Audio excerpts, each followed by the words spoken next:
How should we understand the nature and activities of online faith-based communities? My name is Peter Phillips, and I'm from Durham University, head up the Director of Research for Codec, an institution looking at digital theology. Our panelists today are Heidi Campbell, who is Assistant Professor of Communications at Texas A&M. She's the author of several books, including Exploring Religious Community Online, We Are One in the Network. Next to her is Lorenzo Cantoni, Professor of Communication Sciences at the University of Lugano in Switzerland, also Dean of the Faculty there and Vice Director of the Institute of Public and Educational Communication. Next to him is Andrew Graystone, who's the Director of the Church and Media Network here in the UK, a national body building bridges between the Christian community and the media. He regularly writes, presents programs for BBC Two and Radio 4, including the daily service and Sunday worship. Andrew worked for BBC Religion for over a decade as a producer and a development executive. Finally, Brenda Brasher, visiting professor from Tulane University, author of several books, including Give Me That Online Religion. She also serves as editor-in-chief of the Millennialism and Society series. Without further ado, Heidi's going to come and talk for 10 minutes, and then we'll move through the various panelists. Heidi.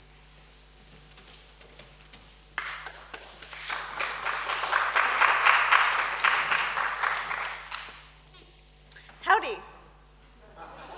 I want to thank Durham University, the Tony Blair Foundation, and the RSA for this opportunity to speak to you today about religious identity and the internet. Religious identity is a complex issue, both online and offline, and indeed has been one of the key areas that scholars of religion and the internet have looked at over the past decade and a half, as they've sought to unpack the extent to which the internet provides new opportunities as well as new challenges for individuals and communities online. Much of my work over the past 15 years has explored how Christian, Muslim, and Jewish communities have negotiated their beliefs and identities online in light of their response to new technologies, from looking at examples from the kosher cell phone in Israel to looking at the Anglican Cathedral in Second Life. So while there's much that could be said, my time is short, and realizing that brevity is not a strength of us academics, I will focus my reflections on three key points related to my own research on religious identity online. So first, to start with, tension created by the conditions of network society. There has been much debate about the influence of the internet on global culture. Concerns have been voiced about the dystopian potential of the internet, claiming that it is destroying community, and some even framing it as a placeless space that encourages emotional detachment, objectifying the other on the other side of the screen. But the internet has also been presented as a salvic or messianic technology, as a transformative technology, suggesting that online interactions and collaborations are building a new world. They are social engineering a more peaceful, accepting, and understanding context for us. The examples of both faiths have been highlighted and suggested both by scholars and the media, as we've heard many public stories over the last decade and a half of the effects of life in online culture. But the tension occurs at the place where both these visions of the internet meet. And it's the reality that we actually live in, that the world is increasingly embedded, and the internet is increasingly embedded in our everyday lives. This has facilitated new patterns of socialization, community formation, and identity presentation. The internet also highlights the rise of what Manuel Castells calls the network-based society, in which social relationships are increasingly decentralized, yet interconnected through a social technical infrastructure. This network for society has become an important ideological frame used to describe the world and the world that the internet offers to us. It has become, and the internet has been framed as the backbone to this network system. This system, it can be argued, has altered our many traditional relationships or our perceptions of things such as authority structures. And one of the byproducts has been the rise of what Barry Wellman refers to as networked individualism. Personal communities have become more far-flung, fragmented, and made through social networking strategies and software. Communities in network society function under a new social operating system than we've seen in the past, in which individuals rather than groups. Traditional authorities and familiar ties are no longer the central node of community. It is the individual at the center. So networked individuals fashion their own flexible identities, depending on their passions, their beliefs, their personal associations and hobbies, or any other number of aspects, as Barry Wellman argues.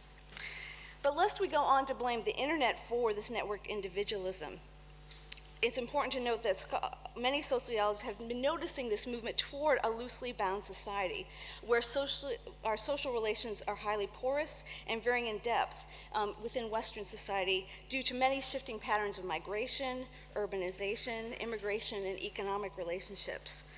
The internet in many ways simply accentuates this move toward a mobile, global, and interconnected society.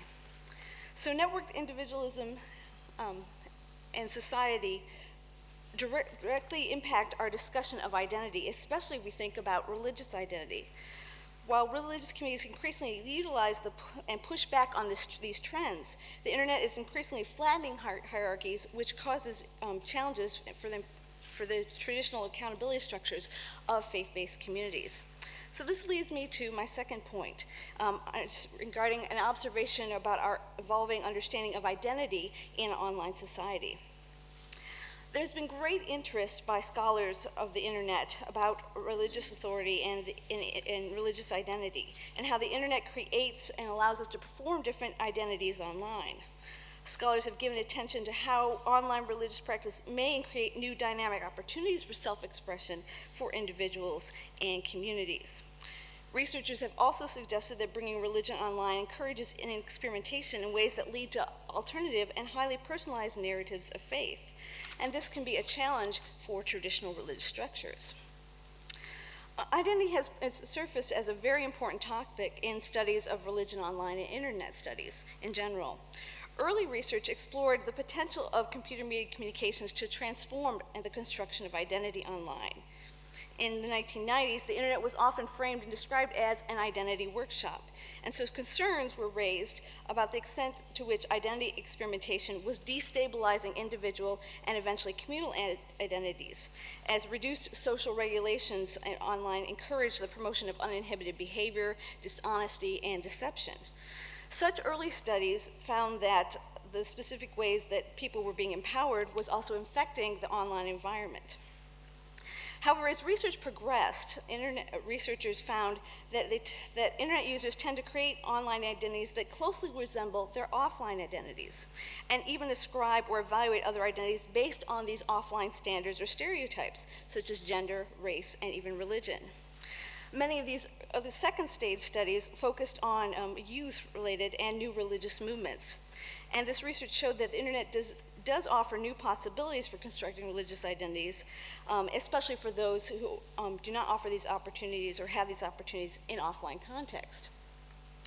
And current research in identity online, within internet studies especially, have tended to focus on identity construction online not just as an individualized process, but something that's embedded in a broader social process and context.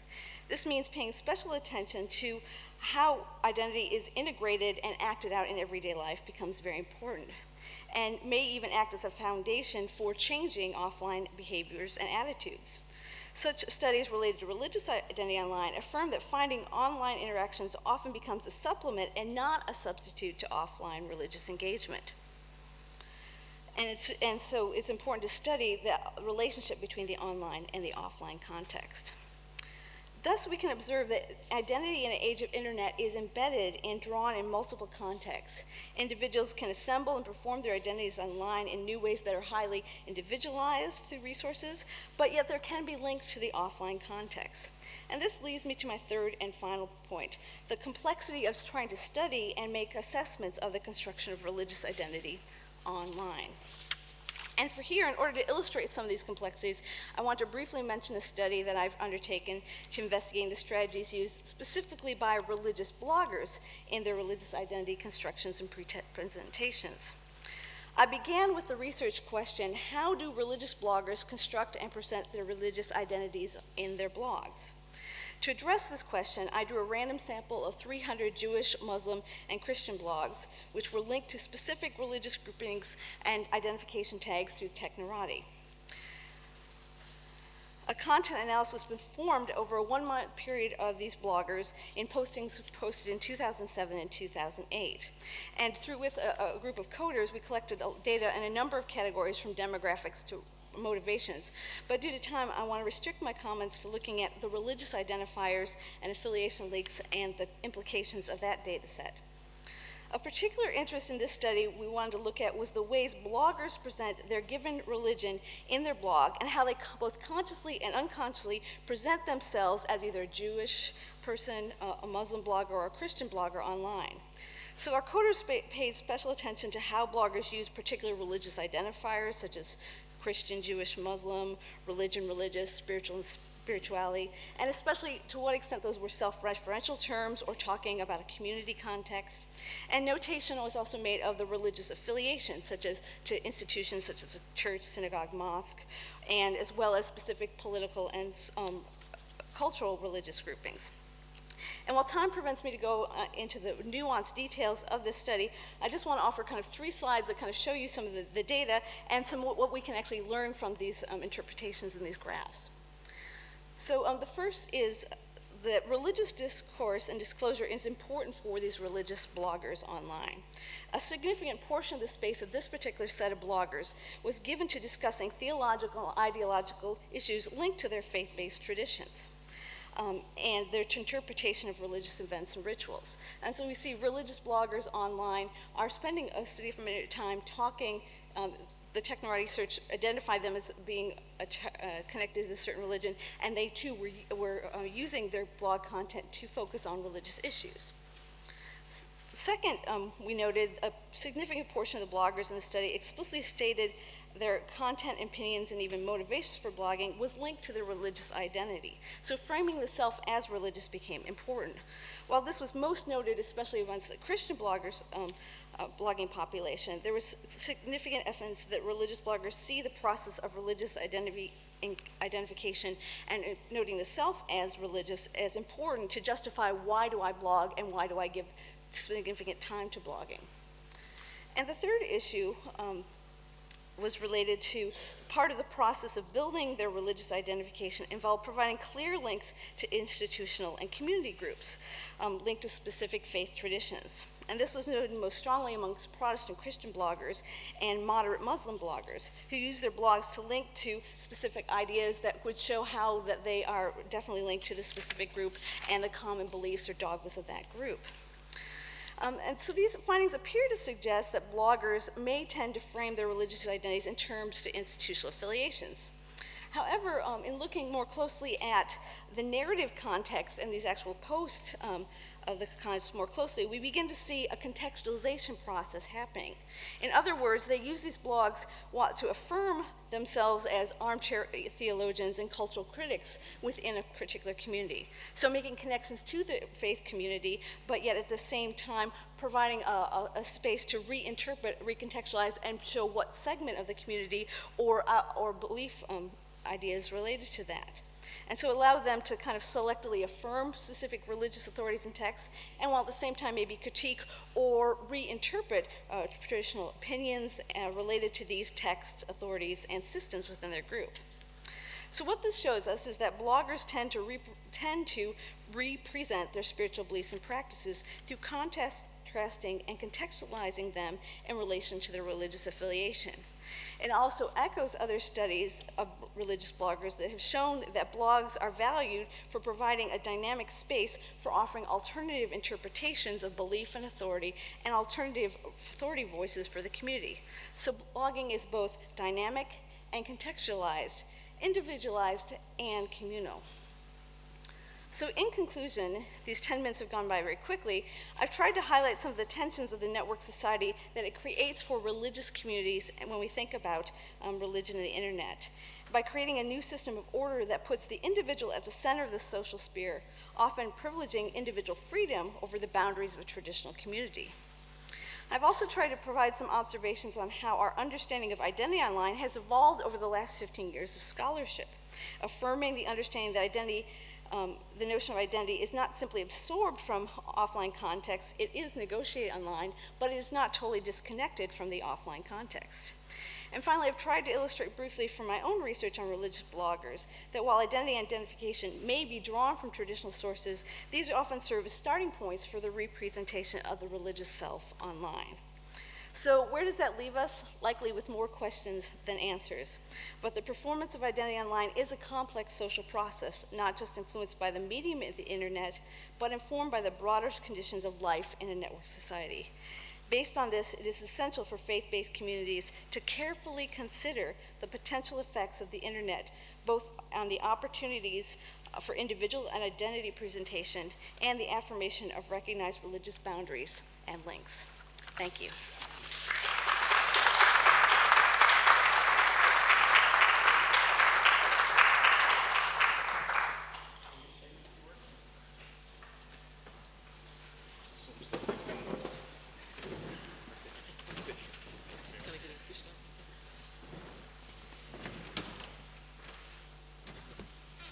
So good morning, everybody. My name is Lorenzo Cantoni. I'm from Switzerland. I'm really happy to be here and to share with you some research results. I've been trained as a philosopher myself, so I was supposed to be able to count until 3. 1, 2, 3 was the maximum.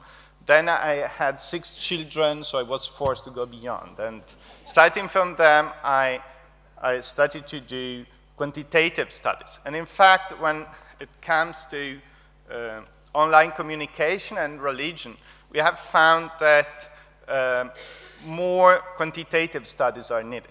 So we started with a very simple group of people who are Christian Catholic priests, ministrants, and Christian Catholic religious orders and denominations.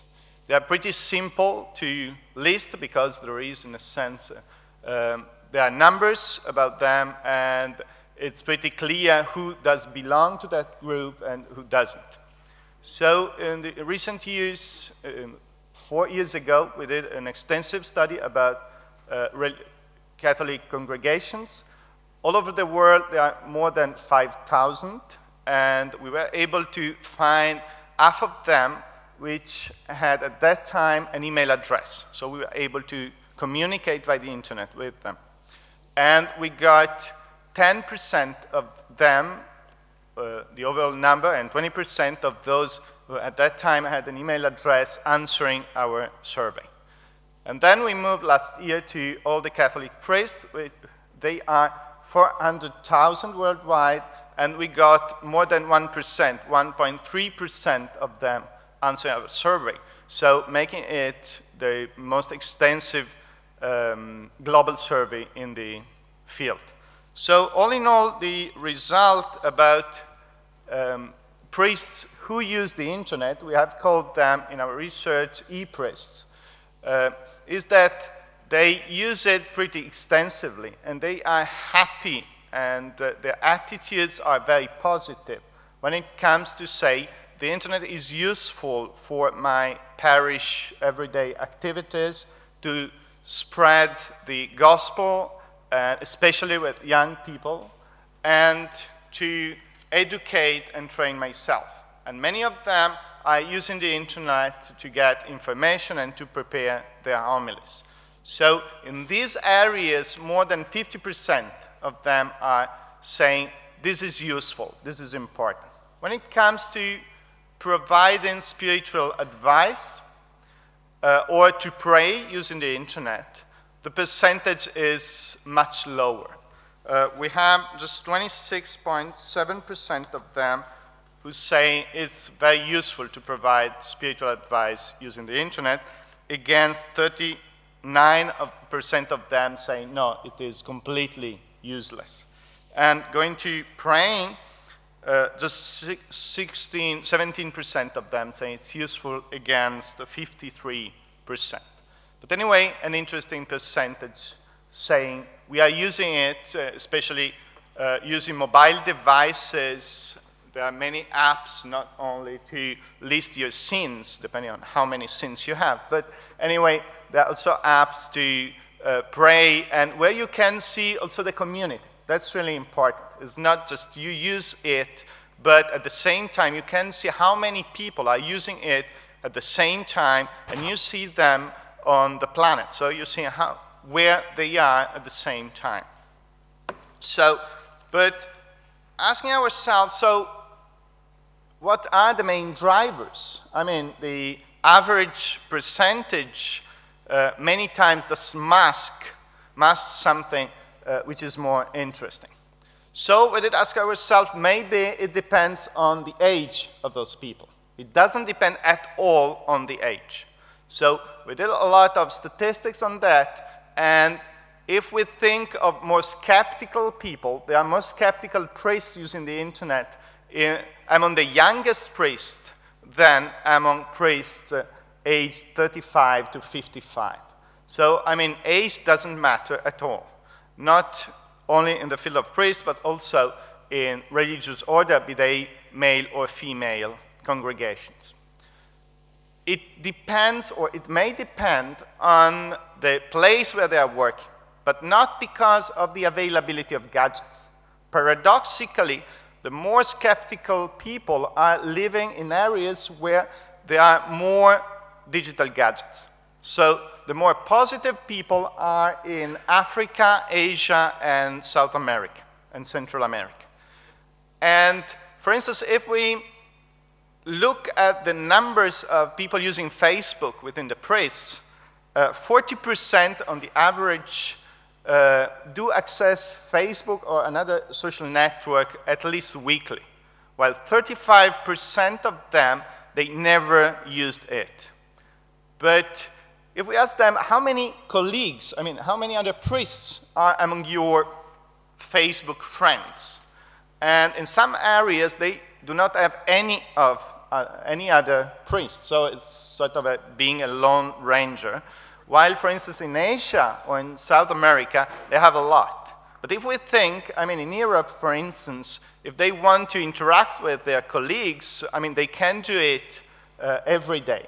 While in other places, they need to use the internet to get in contact with the nearest priest colleague.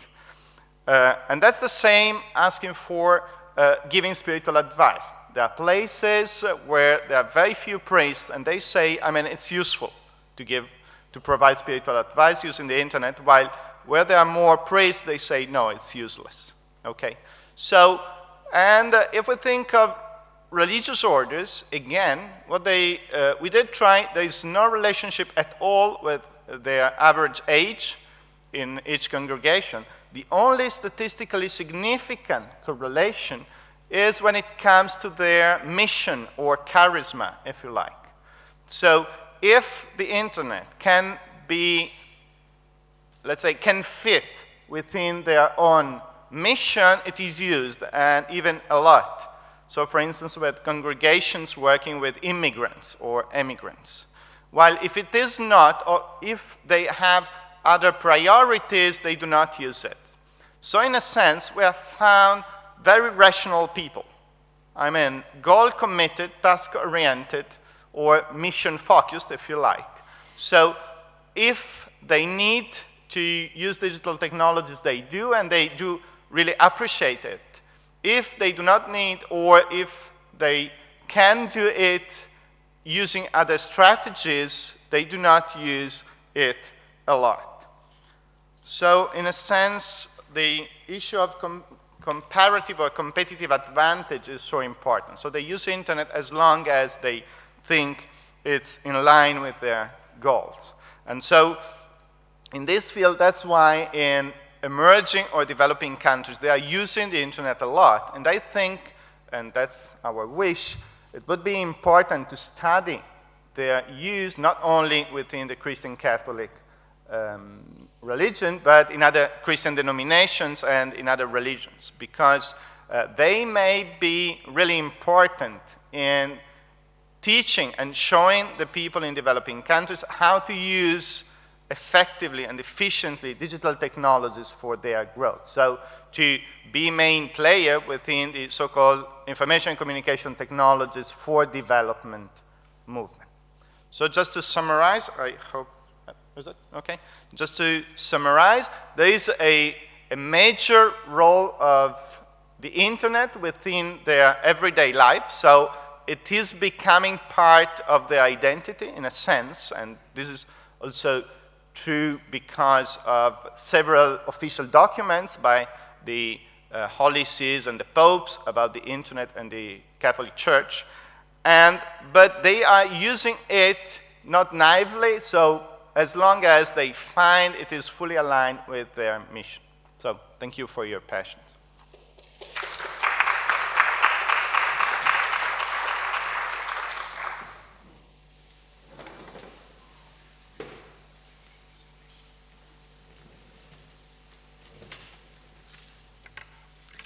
Good morning.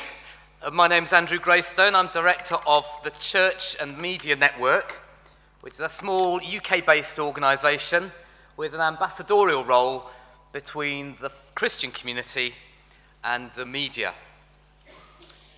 Last summer, Pope Benedict XVI created a new pontifical council for what he called New Evangelisation. It was headed by Archbishop Fisichella. It was also charged with what was called the evangelization of cyberspace. When Archbishop Fisichella was asked at the press launch of the council how he was going to achieve the evangelization of cyberspace, he was very frank. "I don't know," he said. "At the moment, my office doesn't have internet access." Or indeed a computer. We have a lot of work to do.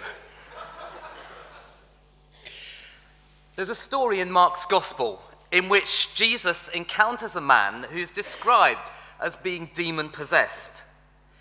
Uniquely in the Gospels, Jesus asks him his name, and he receives an extraordinary answer. "My name is Legion," the man says, "for we are many." It's an extraordinary phrase. After all, in common usage, we assume that every human body is in possession of a single self. Where one body exhibits multiple or competing personas, we tend to diagnose schizophrenia or some other form of mental imbalance. Interpreters have been quick to identify this story as a paradigm of mental illness. But perhaps through his encounter with Legion, Jesus is signifying a wider truth about the continuity between physical and psycho-emotional aspects of personality and God's capacity to heal disintegrated personalities. It's as if this man has been subject to what today we might call identity theft. Aspects of his personality have been appropriated by malevolent forces, and he needs to be restored to singularity. Through his encounter with Jesus, Legion regains his right mind, and such wholeness is so remarkable that Mark tells us it was frightening to the crowds. Well, my name is Legion too, for there are many of me. There are my 4 email addresses for a start, all a bit like my real name, but not quite. Then there's the name I use on Twitter. To the members of my online church, I'm called Radio Man. That's my screen name. And my internet bank had the temerity to say that my real name had already been taken, so I had to make up a new one. In a multi-user domain such as Second Life, I can create and control multiple personae. According to my choices, they may be male or female, human, animal, or some entirely fictitious species. They may have any conceivable form of sexuality or personality. They may even interact with each other whilst they're under my control. I may direct them into situations and behaviours which I wouldn't contemplate in the offline world.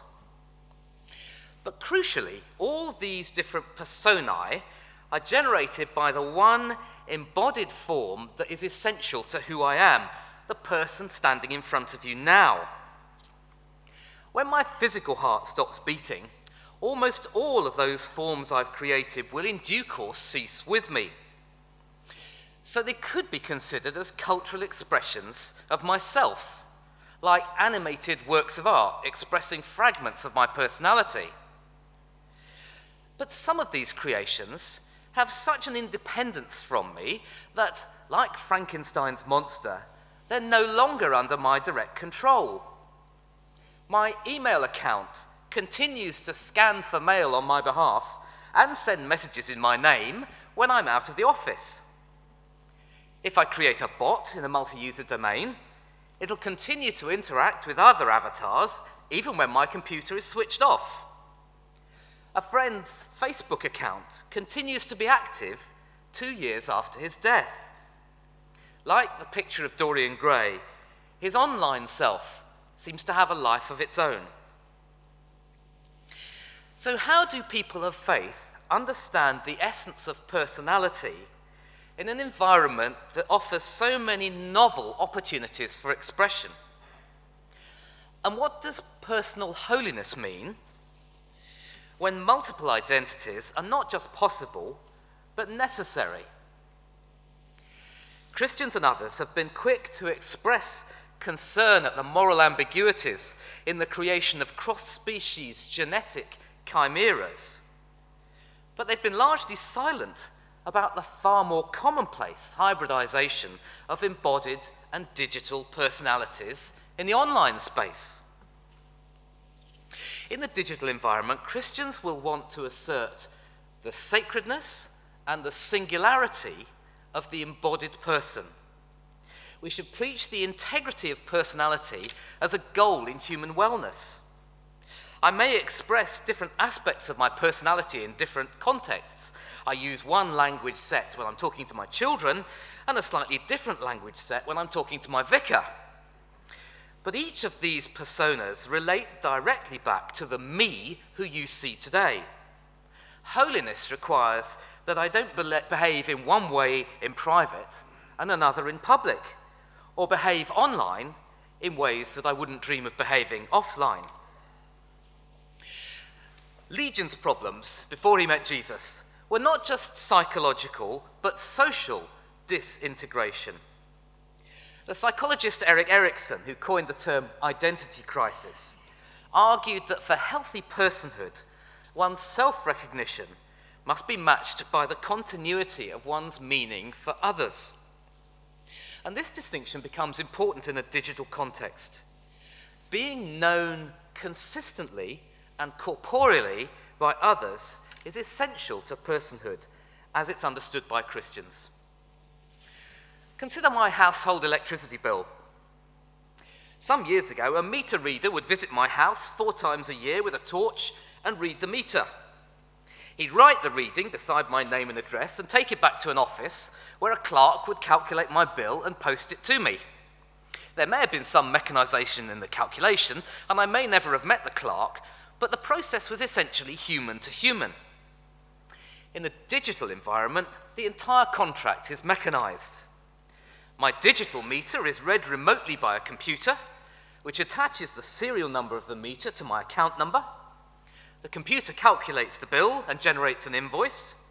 Since I have a standing order with the bank to pay the bill, the electricity company's computer automatically exchanges my account number with my bank's computer and the money is transferred. The transaction is notified to me by email, but unfortunately it goes into my junk folder and is automatically deleted. There are human beings working at the electricity company who are eventually paid for their work, and there are human beings in my family who are warmed by the electricity. But everything about the transaction between the two is automated and pseudonymous. The process is convenient and cheap, but the possibility of personal transaction, from offering a cup of tea to the meter reader to pleading for an extension on my payments, is all but lost. Much of the early rhetoric of the internet has suggested that this is a good thing. We're advised to treat cyberspace as a dangerous place and to protect ourselves by carefully guarding our pseudonymity. But this is unfortunate on a number of counts. First, as Nancy Baim's research has demonstrated, in most cases, people are more, not less, honest online than they are in person. Second, in spite of the absence of non-verbal clues on which so much human interaction depends, and however hard one might try to disguise one's online identity, in many cases the individual gives away far more about themselves than they could possibly control. And third, it's naive to suppose that just because one uses a screen name in conversation with others, there isn't a massive collection of meta-information by the owners of websites and ISPs. An alternative and more holistic approach might be to encourage users clearly to sign their digital presence, to identify themselves unmistakably by reference to their embodied self in all expressions in the digital environment. The creation of artifacts like blogs, bots, avatars, texts, or whatever that can't be linked to an embodied individual diminishes the personhood of the creator and also of the consumer of the artifact. Just think how you feel when you get a text that has an opaque message and you can't for the life of you work out who it's come from. So for instance, although I use a screen name at my online church, I make sure that it can easily be linked to my given name. And I'll never respond to a blog or an email that's written anonymously. As Jesus demonstrated in his encounter with Legion, naming is fundamental to human dignity and to holiness in relationships. Now, Ruth Turner asked us at the beginning of the day for some practical challenges to take away. And mine would be the need for a widespread program of conscientization, of digital literacy, if you like, both within and beyond the faith communities. And the Church and Media Network is playing its small part in this. Perhaps we need to institute the digital equivalent of the fair trade movement. The fair trade movement has humanized the two ends of the production chain. The farmer who produces my coffee knows that it will eventually be drunk by a real human being with rights and dignity, and the one who drinks it knows that it's been produced by a real human being with the same rights and dignity. And this recognition of the sacred individuality of the human being is the beginning of justice. Similarly, in the digital environment, we need to make every effort to retain the humanity of the one who produces content and the one who consumes it. So then, in summary, I believe we should preach the singularity of personality as a goal in Christian holiness. And we should assert that those with whom we meet in embodied personhood, with whom we share houses, streets, conferences, or bread and wine, will always remain our primary community. Perhaps the key value for Christians in the digital context is to say, I am many things, but they are all me. Thank you.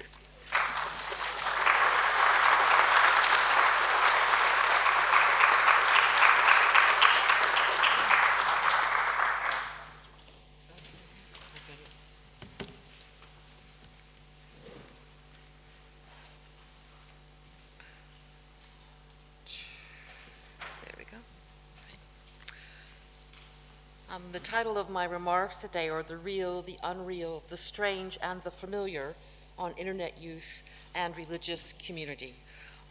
But I would like to thank the Tony Blair Faith Foundation and Drew and Kate in particular for extending this invitation to me to be here today. It's such a privilege and honor to be included with this amazing roster of scholars who've spoken and are yet to speak, who constitute the core of studying religion online. And I don't know how familiar you are with the field, but it's really quite exciting today. I had trouble going to sleep last night. So I'm going to meet a guy who does Ship of Fools. I just can't believe it. Electronic generations ago, in the early 1990s, before some of you following the presentations at this conference could walk, a scholarly friend and I, by the name of Stephen O'Leary, regularly sat together in his converted garage office investigating the emergent World Wide Web. At that time, I was considered relatively techno-savvy, because working as a researcher for the University of Southern California, I had to submit field notes daily via the internet. About a year after our joint cyber fieldwork began, Stephen and I wrote an article together about the implications of internet use for religion, titled "The Unknown God of the Internet."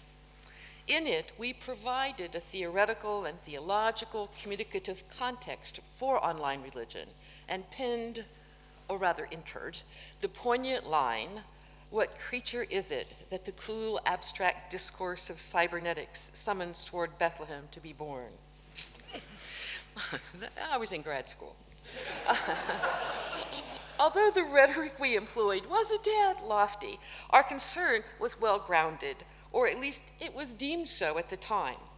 In the early years of internet use, when most users were university-related, speculations about its social implications were welcomed, even our rather novel concern with the implications for religious belief, practice, and community. After all, we did get published. Many of the debates in that early literature, as Heidi noted, centered around what to make of what was often categorized as a new terrain, cyberspace, especially when the web took off. While internet discourse up till that time on listservs and Usenet was fluid and changing, web sites offered cyber identity and stability to an individual, making it possible for new players to occupy public space. Those disenfranchised from pre-existing social spaces found the new space particularly attractive, especially as it entailed a substantially lower cost to enter. Yet it was not necessarily a given that online religion would emerge.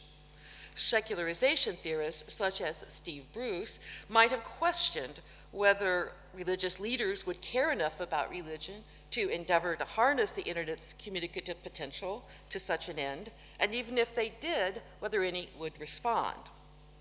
Further complicating the matter, as a dimension of human culture, religion typically distinguishes itself through different dress, hairstyles, lifestyles, architecture, differences that can be costly to achieve. And adherence to religion then is demonstrated by public display of these costly marks. How to be different or separate online in a costly way posed a challenge. Yet go online they did. Proponents of new religion or new religious movements tended to go online first. Given that their adherents were often younger and less well endowed with property, conventional meeting places were less accessible to them. Internet use offered a feasible alternative to enter the public square and defend one's reputation, attract new adherents, or both. But they were quickly joined by traditional religious groups, such that by over a decade ago, every religious group that I knew of in the world had or had maintained for them some form of online presence, an electronic means to define and promulgate globally their approach to tradition. Long before Facebook, Twitter, or other forms of social media, internet use was primarily social, linking people to people. What was questioned then was how valid, how real, how trustworthy internet-related sociality was, as we just heard. That's some of the questions from other speakers.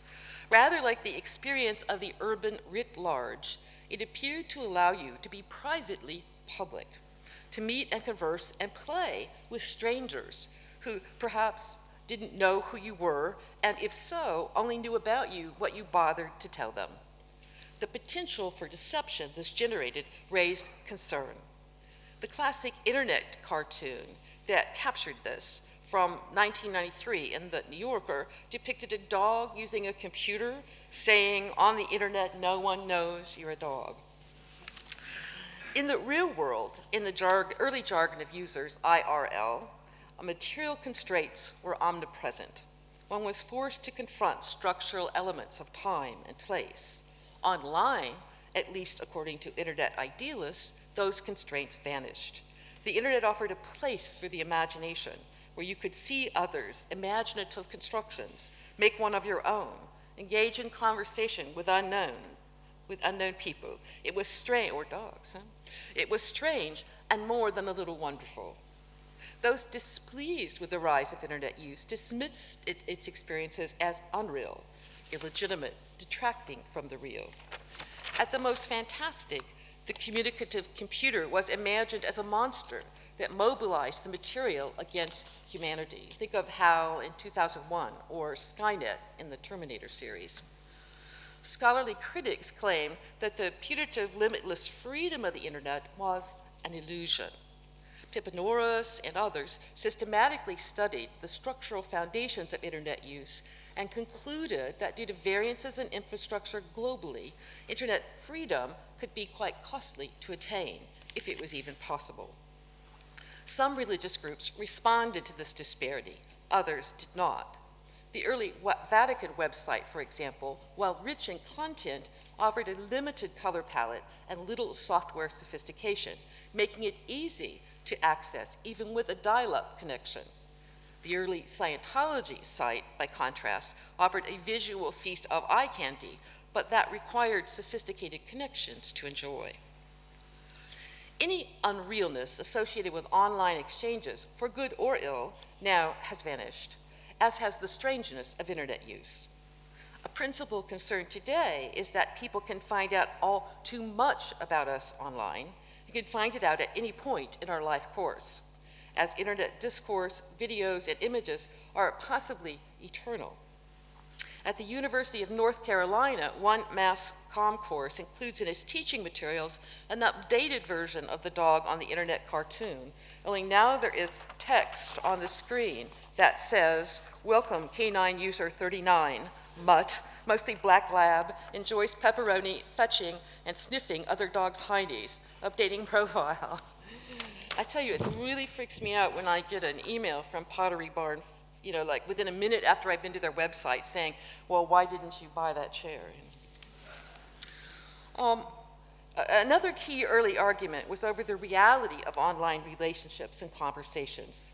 The real was offline, what happened face to face. Online was not. This definitely has changed. A little over a month ago, at a birthday party for a friend, held in the balcony or mezzanine area of a restaurant in New Orleans, a fellow guest called me over to the balcony's edge to look down to the restaurant below and see the other diners.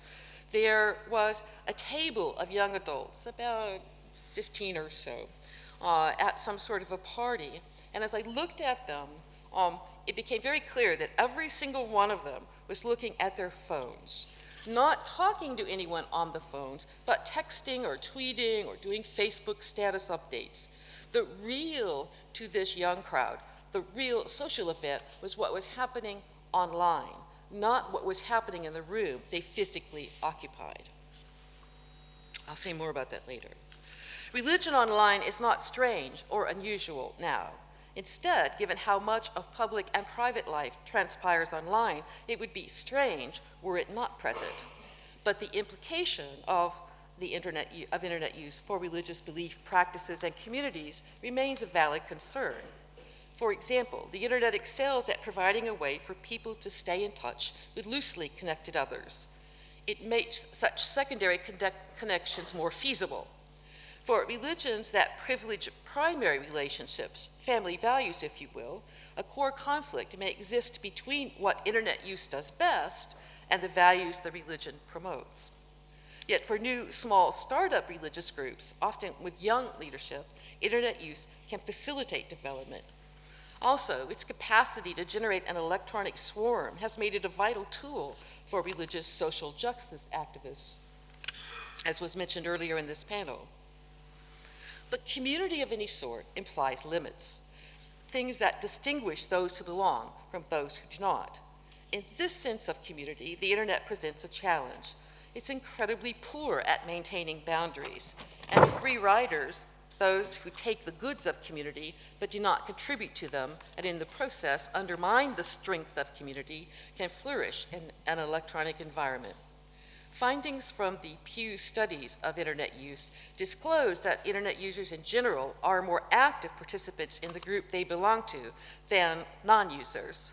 To the extent this is the case, those using the internet could be quite attractive to religious groups, and that they present energetic, engaged individuals.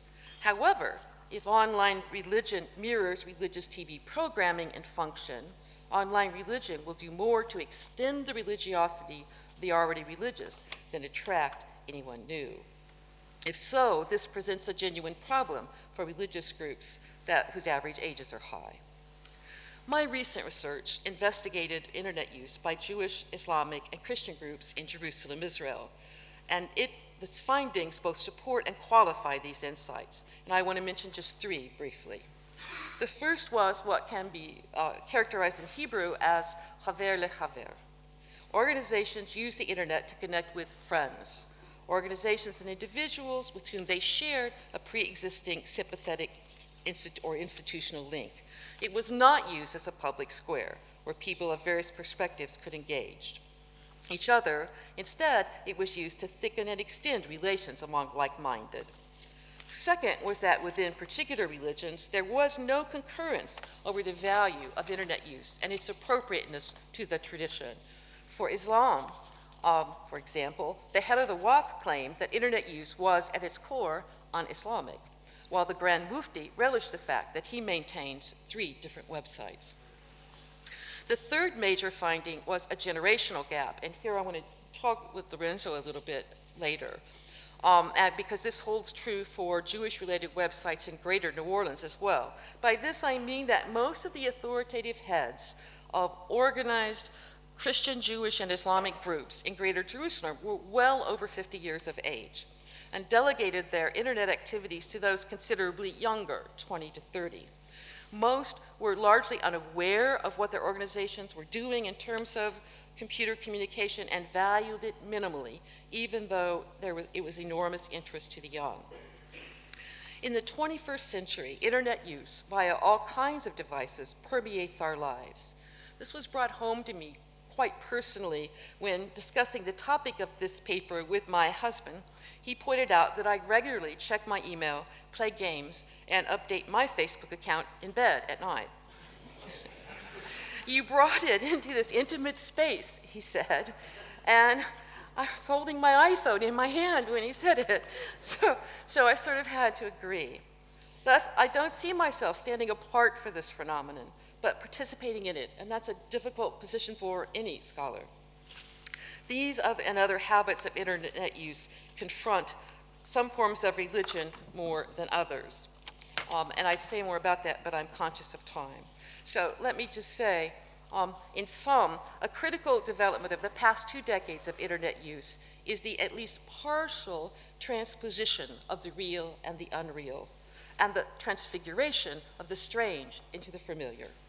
Online activity, once an encounter with the strange, is now familiar, and internet use, once dismissed as unreal or frivolous, can have very real consequences, while what happens offline, though not unreal, is certainly less public and can be considerably more transient.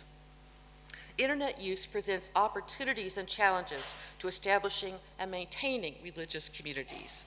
How not to become a tool of our tools while reaching out to and incorporating an electronically socialized younger generation, that's the question.